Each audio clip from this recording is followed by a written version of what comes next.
Véritable success story de la radio Espace Guinée, les grandes gueules, détentrices des meilleurs scores radio en Guinée de la meilleure émission talk show, a donné le créneau horaire du départ au bureau et du retour à la maison, récoltant depuis des années consécutives le titre d'émission la plus écoutée en Guinée, toutes catégories confondues. Un grand total de plus de 5 millions d'auditeurs ont été fidèles au talk show Les GG, diffusé jour après jour sur toutes les stations du réseau Adafo Média de 9h à 10h30, un exploit qui restera longtemps dans les annales de la bande FM en Guinée. Merci de nous regarder à Kinshasa et à Brazzaville sur les deux rives du fleuve Congo.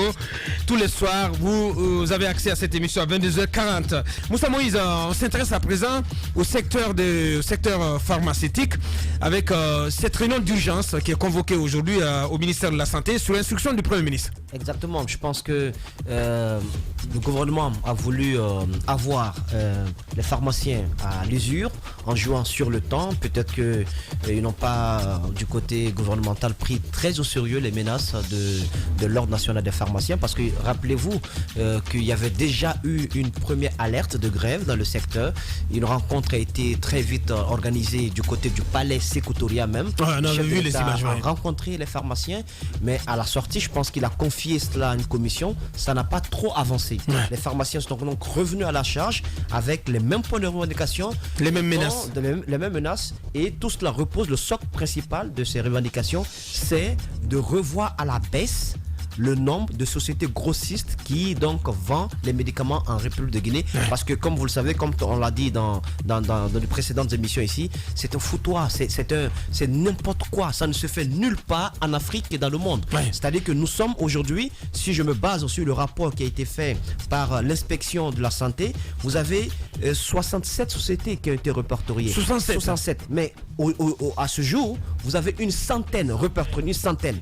Et sur cette centaine, vous n'avez que 4, à peu près 4. C'est une tour de Babel qui sont répertoriés, qui sont fonctionnels. C'est-à-dire qui obéissent pas mal tant bien que mal à la réglementation. Ouais. Donc les 96 autres, vous ne savez pas quels sont les produits qu'elles importent. Vous ne savez pas quelle est la clientèle qui est servie par ces produits. Vous ne savez pas la destination de ces produits. Or, pour ce qui concerne la commande, sur la qualité des produits, sur la destination des produits, le gouvernement, à travers donc le ministère de la Santé, aurait dû avoir une sorte de traçabilité. On devrait suivre les produits jusque dans l'estomac du malade qui l'avale, ouais. Comme si c'était une munition. C'est cela le rôle de l'État. Lorsqu'un produit X quitte le port autonome de Conakry, il est stocké dans quelle pharmacie et à quel moment ce produit a été donc revendu. Voilà un peu la traçabilité, mais il n'en existe pas du tout. Il a consommé. Exactement, parce qu'il arrive très souvent, je le dis pourquoi, parce que vous avez souvent, ils ont du mal. Lorsque tu vas tout de suite acheter une sorte de Doliprane du côté dans une pharmacie, vous aurez du mal, même si l'inspection vient, vous aurez du mal à tracer ce produit. Vous ne saurez pas quelle est la société grossiste qui vous l'a amené. Oui. Pourtant, c'est très clair. Les 4 qui obéissent tant bien que mal à la réglementation, elles peuvent vous donner toute la liste des produits qu'elles livrent à leurs clients, ici comme à l'intérieur du pays. Mais les autres ne peuvent pas le faire. Ça veut dire qu'on lutte contre le marché noir, mais on sait très bien... même ces images d'un confrère, d'un vendeur ambulant de produits pharmaceutiques. On annonce lutter contre le marché noir, ouais. Mais on ne fait absolument rien pour que cette lutte soit très, très efficace. Parce que c'est très simple.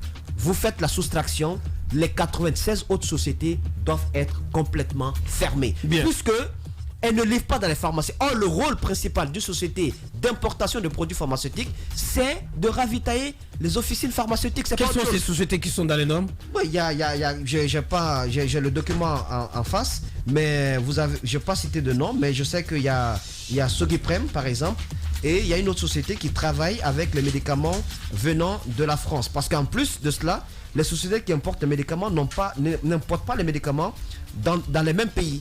Certains prennent les médicaments du côté de la Chine, du côté de l'Inde, même en Afrique, certains prennent les médicaments à ce niveau, et le Nigeria est cité, et le Nigeria n'est pas du tout un bel exemple à ce niveau-là.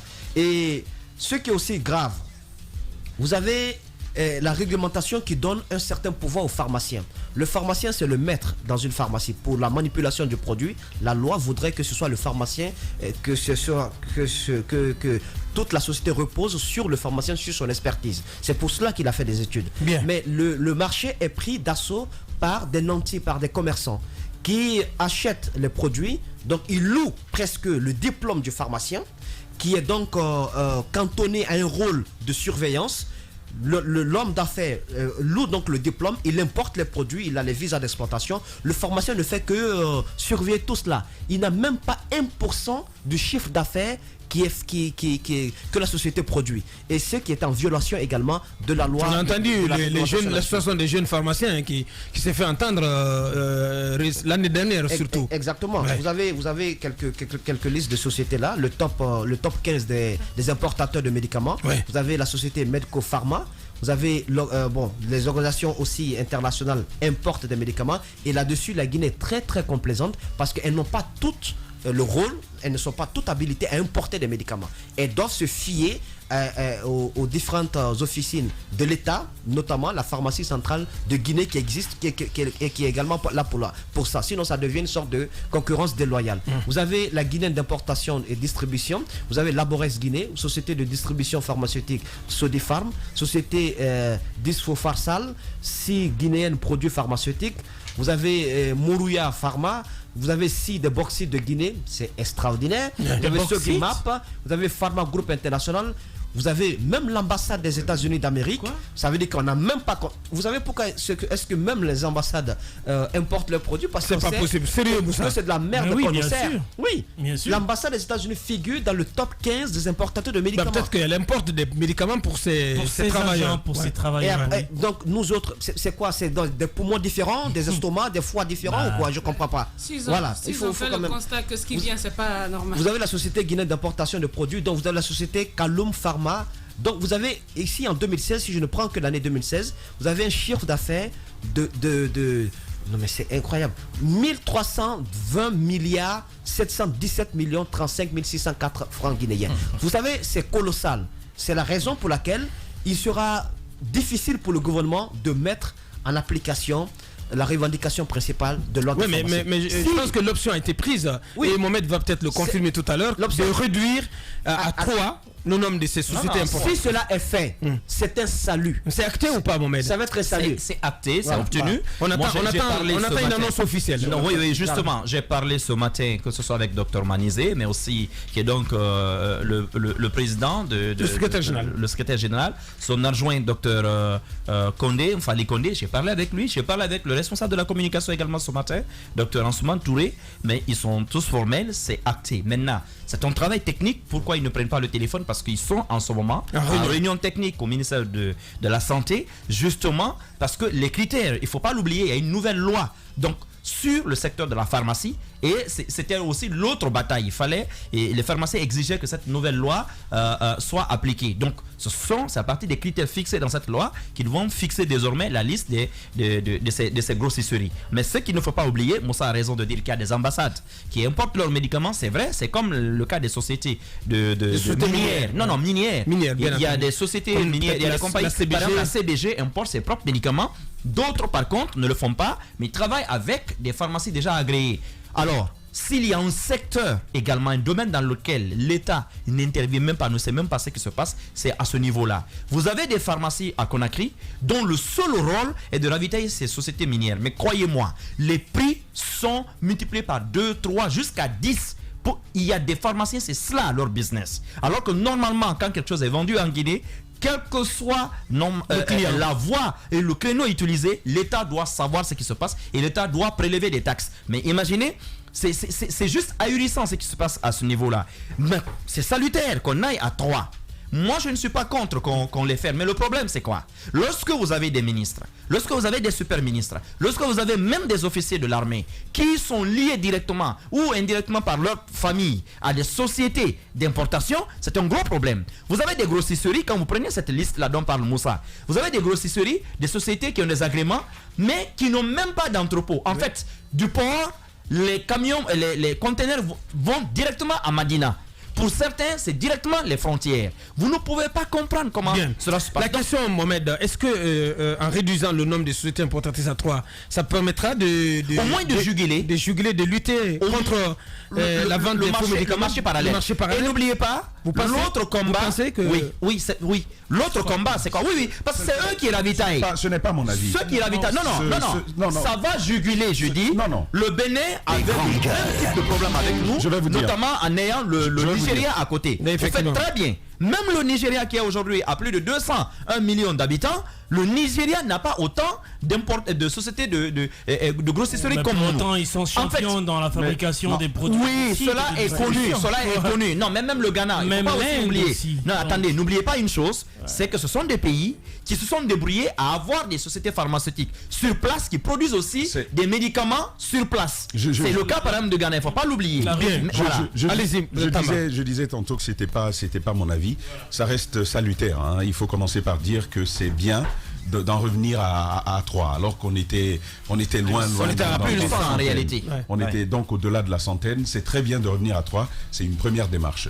Pourquoi je dis que c'est pas mon avis? Je crois que le Sénégal en a 3 ou 4 sociétés grossistes officielles. Mais lors de notre dernier séjour, j'ai rencontré un jeune journaliste sénégalais, un journaliste d'investigation, qui travaille sur la même question. Il a suivi à partir de la télévision le compte-rendu de cette enquête que Moussa Moïse a ouverte et a même daigné collaborer sur ce dossier, sur une enquête comme ça qui toucherait les deux pays. Ça donnerait quelque chose d'intéressant en termes de comparaison et de rapprochement. Alors, il m'apprenait justement... Au Sénégal, l'actualité, vous savez, les pharmaciens, l'ordre des pharmacies menacent d'aller en grève. Absolument. Ce mercredi. Abakar, c'est-à-dire au-delà de cela, le même trafic parallèle, il a pignon sur rue au Sénégal. Malgré le fait qu'on en est à 3 ou 4 sociétés grossistes. C'est le cas aussi au Bénin. Dans ce pays-là. Vous allez au marché, dans les mêmes proportions. Alors, je vais vous dire, ça existe et ça fonctionne vraiment. C'est partout en train de fonctionner ici. Je pense donc qu'il faut partir de ça. Déjà réduire le nombre de sociétés grossistes, mais après cela, je pense ce n'est pas la panacée. Il ne faut pas s'arrêter à cela. Il faut aller plus loin, à avoir même un regard de terrain pour observer, pour traquer, parce que ce ne sont pas des gens qui se cachent. Il y a des complices un peu partout. Mais je suis la faiblesse de Madina. On peut faire un véritable travail d'investigation. Là où le bas blesse également, c'est cette force qui doit traquer cette brigade qui a été mise en place. Medicrime. Ça, c'est un peu vous dire. Oui, je reviens avec Medicrime vendredi. Et il y a du nouveau à Medicrime. Je reviens avec ça vendredi. C'est donc un peu vous dire à quel point le mal, il est grand, il est profond.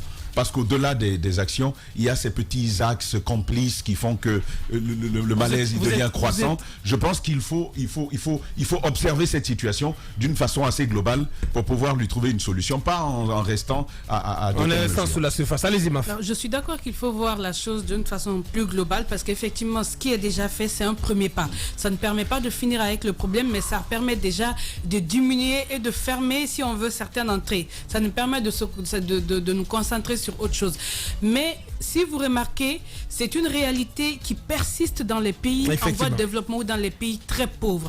Parce que ceux qui vont acheter ces médicaments-là, en fait, c'est la population même qui demande parce qu'elle n'a pas souvent les moyens. Vous remarquerez que vous verrez les revenus étant très faibles. Deux produits qui n'ont pas les mêmes prix. Les prix de la pharmacie et les prix au niveau de la pharmacie parallèle. Exactement. C'est la mauvaise info. Vous avez c'est une mauvaise perception. Bien, Mohamed, on va s'écouter. Attendez qu'elle finisse. C'est un constat, c'est une réalité. Ça se passe comme ça. Donc vous avez des familles pauvres qui n'iront jamais dans les pharmacies parce qu'ils ont déjà dans leur tête que là-bas c'est cher, c'est pas pour eux. Vous remarquerez que les pays qui sont parvenus à vaincre ou bien à combattre de façon très efficace de tels fléaux, il y a une stratégie qui est mise en place qui fait que à travers ce qu'on perçoit à la fin du mois, à travers les organisations, dès qu'on est malade, il y a les hôpitaux qui peuvent nous fournir, il y a des centres de santé. Les prises en charge et tout ceci. Nous, on est en fait très... Oui, mais c'est organisé de telle sorte que le terrain n'est pas fertile pour n'importe qui. Vous vous rappelez de ces personnes qui sont arrêtées souvent en train de fabriquer des paracétamol. À un moment, vous entendez des informations comme quoi ibuprofène, c'est fait à base de manioc. comment tout ceci se passe dans le pays. Je veux dire qu'il doit y avoir quand même une organisation et c'est ce qui n'existe pas et ça va être difficile parce que justement... Parce que Medicrime, c'est autre chose. Non, Medicrime, ça c'est comme ce qu'on vient de faire, c'est un pas. C'est quelque chose qui est ça ne marche pas, ça ne marche pas justement. On ne peut pas dire ça. On ne peut pas dire que ça ne marche pas. Mais Medicrime a été accouché au forceps. Mais ça ne marche pas, Moussa. Et Medicrime, il y a des dessous, justement. Les dessous, peut-être qu'il a... Je reviens là-dessus dans les dessous.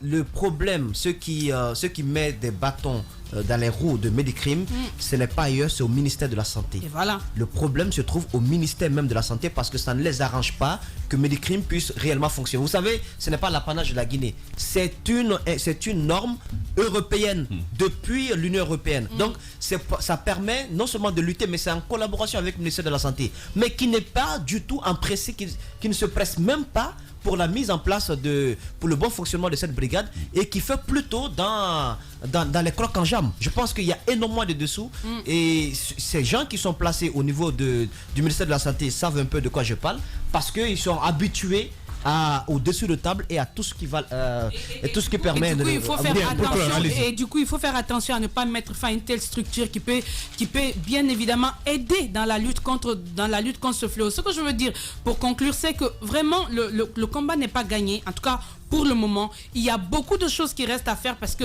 peut-être on va saluer d'année en année des réformes qui seront mises en place. Ça nous permet de sortir bien évidemment. Mais en gros, il faut vraiment des centres de santé. Il faut pouvoir mettre en place des stratégies qui permettent même aux plus pauvres d'avoir accès aux meilleurs médicaments et à un bon prix parce que c'est là le problème. Un programme à la Barack Obama.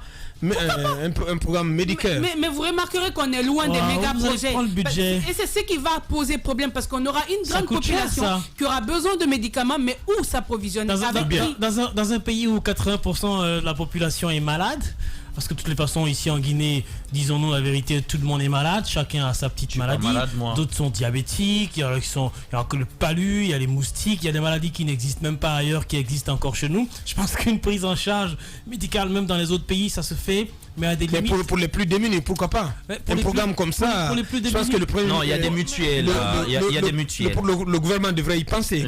Pour les plus démunis, d'accord. Mais ce que je voudrais dire, pour répondre très rapidement à ce que Marc disait, c'est que les structures parallèles dont on parle et dont Medicrime doit lutter contre, ces structures-là ont été mises en place par des fonctionnaires qui sont au ministère de la Santé. Et donc, voyez-vous, aujourd'hui, on est entretenu. Et donc, c'est entretenu, ça veut dire que ce sera difficile de les éteindre parce que c'est un business entretenu au ministère de la Santé. La réduction du nombre d'importateurs de médicaments fait déjà rougir les yeux de beaucoup d'entre eux au niveau du ministère de la Santé parce que c'est quand même une vache laitière qu'on est en train de complètement tuer. Mais ce que je veux aussi dire, c'est que la réduction de ces importateurs ne lutte pas de facto contre les médicaments parallèles. Ça c'est un autre volet du lutte. Mais en même temps, il faut aussi dire aux pharmaciens, lorsque vous traitez le chat du voisin de chat puant, il faut que vous aussi vous nettoyez les vôtres. Parce qu'il y a des pharmacies qui existent ici qui ne sont pas dans les normes d'être une pharmacie. Moi, je regarde beaucoup de pharmacies ici. Vous rentrez là-dedans, vous n'avez même pas un climatiseur. Ouais. Il y a les grandes gueules.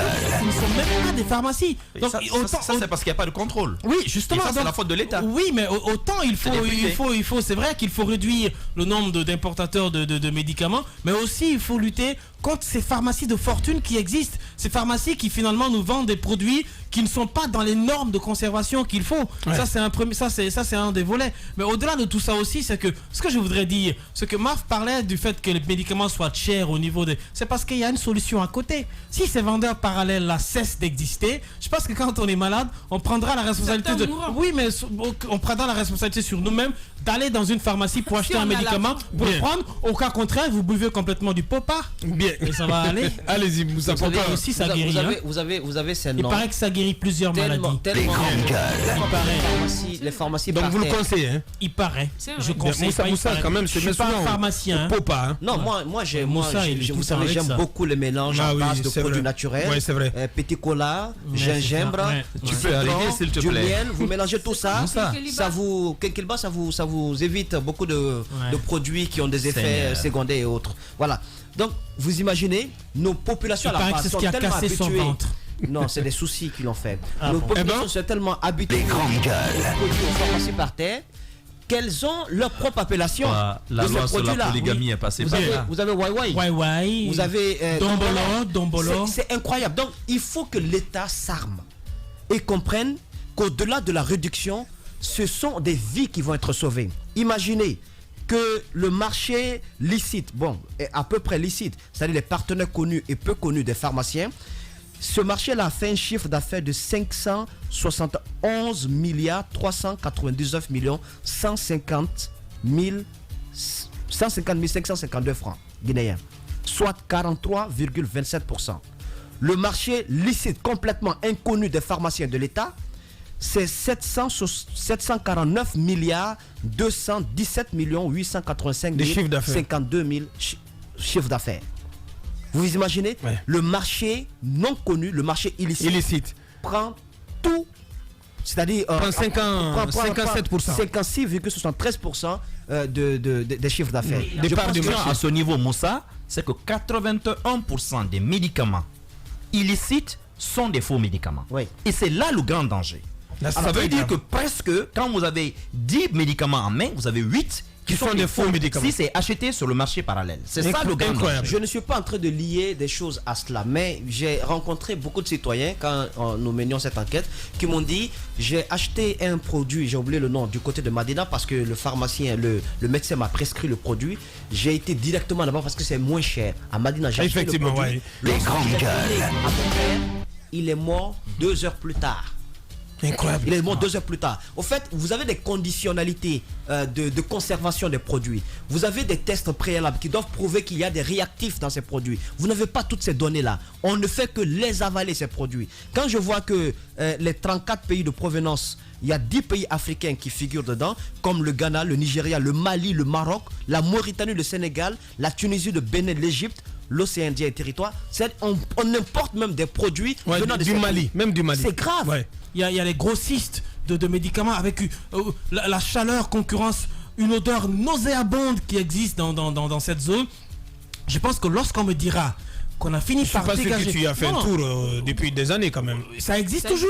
Ça existe toujours. Voilà, justement, c'est pour ça que j'en parle. Et donc, lutter contre les médicaments, la vente des médicaments illicites, etc., parallèle, la vente de médicaments de rue, le résultat ne sera visible que lorsqu'on me dira que le grand dépôt là qui est à l'intérieur de Madina, où vous trouvez toutes sortes de médicaments impactés dans des conteneurs avec une chaleur incroyable et une odeur qui infeste toute la zone. Lorsqu'on m'aura dit que cette zone-là a été dégagée complètement et que ces gens-là n'existent plus, en ce moment, je vais commencer vraiment à croire qu'on est en train de lutter efficacement contre la vente des médicaments parallèles. Merci. Mohamed Mara, on va prendre 5 minutes pour parler de la 4G, la licence 4G. Le ministère des Finances qui répond à nos confrères de Guinée News, le ministère qui affirme que la moitié des 90 millions auraient été payés et transités sur un compte à la RPT. Sauf que le ministre ne répond pas à les questions. Tout mais pourquoi ça passe à la RPT? Justement, la question. Et non, toutes les entrées d'argent,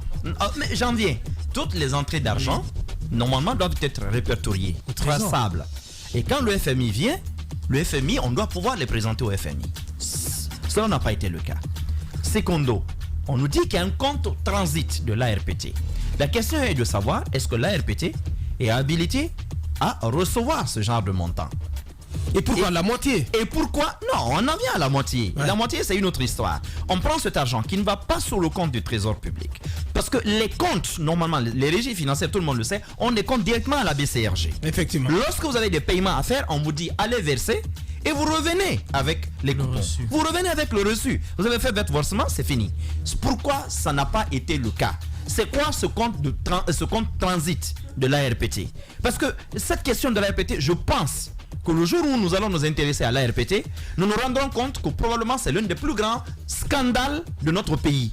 Parce que les paiements avec les sociétés de téléphonie, on se demande, mais dans quelles conditions parfois cela s'effectue. Lorsque vous voyez, dans un petit pays comme le Bénin... C'est pas totalement opaque quand même. Attendez, Aboubakar. C'est une société publique. Laisse-moi... Vous n'allez pas dire que tout se fait... Non, excuse-moi, je suis désolé. Je suis désolé. Ces jours-ci, si vous avez observé, c'est depuis 3 ou 4 jours, beaucoup d'utilisateurs des différents réseaux, notamment Internet, se plaignent. Les gens, ils achètent des forfaits. Je ne sais pas si vous avez remarqué, vous achetez des forfaits, mais au bout de 2 ou 3 minutes, on vous dit qu'on n'avait plus de forfait. Ça s'évapore. Parce que ça va vite. Ça s'évapore. Non, mais oui, mais vous ne pouvez pas comprendre que vous achetez 1 giga et qu'on vous dise qu'en 5 minutes... Attention, attention, il y a une explication. Roby, on va pas là-bas. On va s'emmêler les pinceaux. On parle des 90 millions. Ce que je suis en train de dénoncer, c'est que dans les autres pays, prenez l'exemple du Bénin. Lorsque les consommateurs se plaignent ainsi, l'autorité de régulation tout de suite vient contrôler.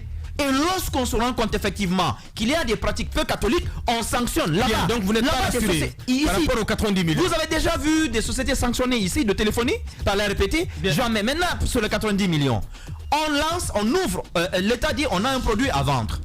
D'accord? Vous dites non, on lance le mieux disant. On leur vend à 90 millions. Sauf qu'après plusieurs mois, on apprend que les 90 millions n'ont pas été versés. Pendant ce temps, Orange Guinée est en train d'exploiter le produit. Bien. Mais attendez, de qui se moque-t-on? À la limite, les concurrents d'Orange Guinée pourraient poursuivre l'État. Parce que c'est comme si c'était une vente à crédit. Mais cela ne se fait pas. Mais pourquoi cet argent-là n'est pas au niveau du trésor public? C'est la question que l'on se pose. Merci Mohamed, allez-y Tamba. Alors sincèrement, sur le paiement, sur le mode paiement en 2 tranches, personnellement, j'ai pas de problème avec. C'est mon avis. Sur le cas, oui, ça c'est une autre paire de manches que certainement je ne maîtrise pas. Mais par exemple en Côte d'Ivoire, ça n'a pas été payé cash. C'était en 2 tranches également. C'est ce qui est arrivé. Et donc Orange a bien le droit de. Mais moi, mes réserves par rapport au coût d'achat de cette licence, mais également aux modalités d'attribution, j'ai toujours des réserves là-dessus. Je ne suis pas sûr que ça va vraiment profiter à la Guinée. On a fait un certain calcul, probablement, lorsqu'on en aura l'occasion, je reviendrai là-dessus. Mais il faut dire que cette attribution n'a pas été démocratisée. Elle n'a pas du tout été démocratisée. Ça fait par exemple que Orange, qui est déjà surpuissant au niveau de la téléphonie en République de Guinée, va continuer d'écraser tous les autres concurrents. Petit à petit, c'est le monopole. Absolument, c'est là qu'on en vient. Et petit à petit, vous allez voir que MTN ne va pas aller mieux. À partir de ce qui est en train de se faire. MTN n'ira pas mieux. Et l'État n'est pas en train d'agir. Oui, il va s'étouffer forcément. Les meilleurs services sont en train d'être offerts par Orange. Au lieu, par exemple, de procéder à une vente aux enchères où on permettrait à chacun de faire une offre, on n'a pas préféré cela. Même faire des packages. Exactement, absolument. Mais à Baka, on a laissé aller comme ça et le plus fort s'est arraché donc le marché. Désormais, MTN va devoir prendre la 4G à combien cette licence-là?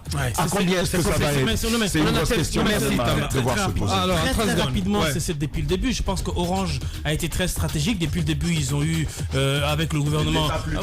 Oui, mais avec l'État, ils ont eu... ils ont eu la gentillesse de l'État.